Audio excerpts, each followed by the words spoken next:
The sutras were written or compiled by Patanjali sometime between 500 BCE and 400 CE, which seems so long ago. But a careful and open-minded study of these short phrases easily shows their profound, enduring meaning and relevance. Last month we began this series with Yoga Sutra 1.1. This month we continue with 1.2. The whole sutra is just 4 words: Yogash, Chitta, Vritti, Nirodha. The first sutra began by introducing the teaching and the unfolding of the yogic system of discipline. This second sutra defines what yoga actually is. Here again we see the word yoga, which originates from the Sanskrit word yuj, which means to yoke or to join. And as a practice or spiritual path, yoga aims at connecting the individual consciousness to the universal consciousness. The rest of this second sutra unveils that path from individual to universal consciousness. The second word, chitta, comes from and is related to the Sanskrit root word chit, related to mind or thinking or consciousness. Chitta is generally used as a noun to mean the intellectual mind and the feeling heart. Chitta is the individual consciousness, sometimes referred to as the heart mind. Next, we have the word vritti. Its literal meaning is whirlpool, but it can also mean vibration, fluctuation, changes, ripples, flowing motion, or movements. Finally, we come to nirodha, a word which has been hotly contested by Sanskrit scholars regarding its meaning and its context in this particular sutra.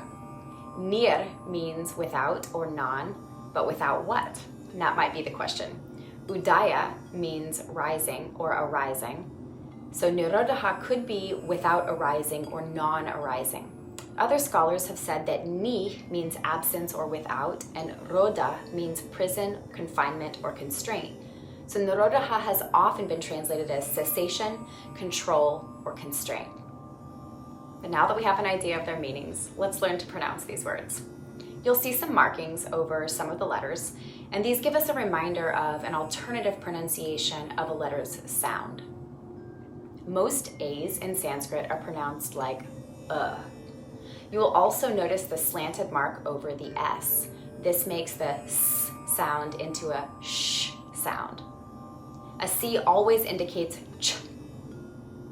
R's are pronounced a bit like a D, similar but not as rolling as R's in Spanish. The H's you see remind you to push out a little extra air for a more aspirated sound. So let's take it word by word. Yogash. Yogash. Because all C's are pronounced ch. Chitta. Chitta. Chitta. Vritti is a challenging combination of consonant sounds. Vritti. Vritti, vritti, nirodha, nirodha, nirodha. So all together we have yogash, chitta, vritti, nirodha. Yogash, chitta, vritti, nirodha. Yogash, chitta, vritti, nirodha. So then what's the significance of the whole sutra as one? Something like yoga is ceasing the mind from moving, or yoga is the stilling of the fluctuations of the heart mind, or yoga is the restraint and mastery over the consciousness. Here are some other translations and interpretations of this second sutra. From Maharishi Sadashiva Asham, or MSI, in his book Enlightenment, yoga, union, is consciousness with its movements still. Shri Swami Satchidananda's translation, one of the most widely read in English, translates this sutra: the restraint of the modifications of the mind stuff is yoga. The Bihar School of Yoga has an entire library of books that they've published. Their version of the sutras, 4 chapters on freedom, translates Yoga Sutra 1.2.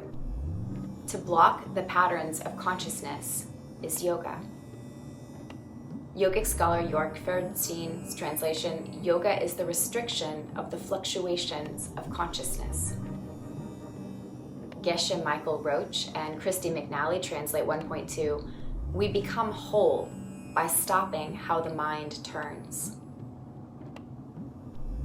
Charles Johnston interprets union, spiritual consciousness, is gained through control of the versatile psychic nature. Barbara Stoller Miller understands it this way: yoga is the cessation of the turnings of thought. Chip Hartnett defines yoga. Yoga is to still the patterning of consciousness. And Nishila Joy Devi's The Secret Power of Yoga interprets Sutra 1.2 like this: yoga is the uniting of consciousness in the heart. As I mentioned last month, it can be tremendously helpful to read many different translations of these sutras and learn a little bit about how the origins of the word can help you to understand in a more abstract and broad way what these words mean, but also in a way that helps you to understand it at a very personal level so that you're writing your own translation or your own definition of what these words mean. So far, we have Atha, Yoga, Anushasana. Now the discipline of yoga unfolds. And yogas, chitta, vritti, nirodha. Yoga is the restraint of the circular motion of consciousness. Stay tuned as we unfold the study of yoga through the Yoga Sutras of Patanjali. See you next month. Namaste.